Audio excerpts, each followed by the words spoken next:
The Nokia 8 has arrived on my desk, the most recent flagship from Nokia. Mostly only available outside the USA, Amazon does sell a few stateside, and that's where I got mine. Nokia is pronounced differently all over the world, but here in the USA, saying Nokia is pretty standard. This is the same phone that can record video in split screen, using both the front and rear cameras simultaneously. Pretty sweet. I'll leave the video camera test for a different video. This one's all about durability. Let's get started.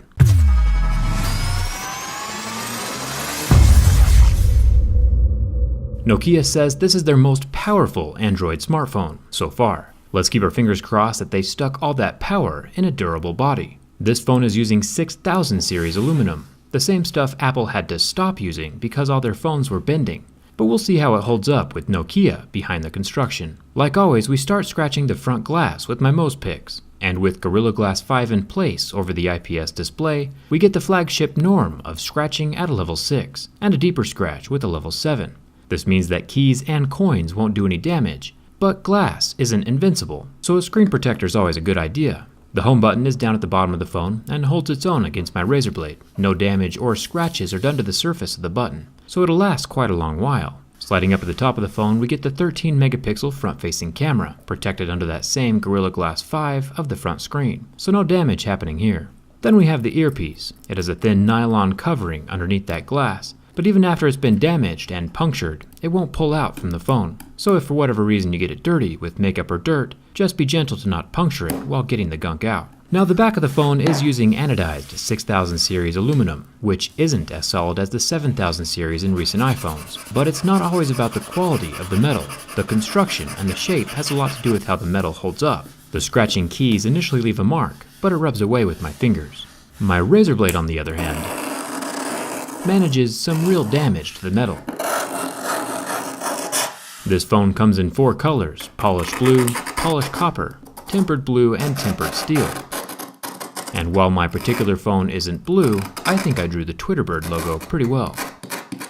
A little known fact is that the bird actually has a name, Larry. Kinda random, but now, with that random fact, you'll be really fun at parties. You're welcome. The Nokia 8 has a dual camera setup on the back, but it's one of those monochrome sensor deals instead of a zoom lens like on the Note 8, or a wide-angle lens like on the LG V30, so it just depends on what kind of pictures you need in your life. Either way, both lenses are protected by glass, so they won't be scratched or damaged easily like a plastic lens would. Nokia did use a plastic lens on their Nokia 3 this year, so I'm glad they avoided that with this flagship. The sides of the phone are completely metal. Up at the top though, next to the essential headphone jack, we get a plastic antenna band. And I am actually a really big fan of this design, because the plastic wraps around past the corners. Corners are most likely to impact the ground first during a drop, and it's nice to have a forgiving and absorbing material sitting there. The side buttons are made from metal, and then down at the bottom with the USB-C charging port, we have another string of plastic wrapping around each of the corners on the base. Taking a lighter to the phone is as useful as ever. The stock background just so happens to be an iceberg. Setting the impending doom and global warming jokes aside, this phone does claim to be IP54 water resistant, which basically means nothing. Light rain probably won't do damage to your phone, but any shallow puddle, sink, or toilet will kill your phone. The 1440p IPS display lasted 10 seconds under my flame. With an IPS LCD, the pixels come back to life after I remove the heat. Let's hope it's an allegory that the ice caps will do that in real life as we transition to more environmentally friendly energy sources. Double checking the Nokia logo on the back, the flame from this small lighter is not near hot enough to affect the aluminum, but the logo is embedded into the back shell, so with time, the reflective bits might fall out, just like we saw with some of the older Nexus phones. It's pretty tightly embedded though, so it's hard to say for sure. Like I mentioned before, Nokia used that 6000 series aluminum on this phone, and the ultimate test of durability will show us if that was a good idea or not. Flexing from the front shows hardly any movement in the body of the phone.